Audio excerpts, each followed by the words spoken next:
ఎన్టీఆర్ దేవర వదులుకున్న April 5ని target చేసుకుని family star రాబోతున్న సంగతి తెలిసిందే.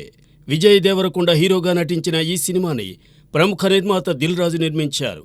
తన మొదటి సినిమా దిల్ విడుదలైంది కూడా ఏప్రిల్ 5నే కావడంతో సెంటిమెంట్గా అదే తేదీకి ఫ్యామిలీ స్టార్ని తీసుకొస్తున్నారు రాజు.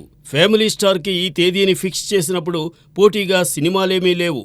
అయితే తరువాత రేసులోకి 1-2 చిత్రాలొచ్చినా అవేమీ క్రేజీ ప్రాజెక్ట్స్ కాదు. కట్ చేస్తే ఏప్రిల్ 6న ఓ డబ్బింగ్ సినిమా వస్తోంది.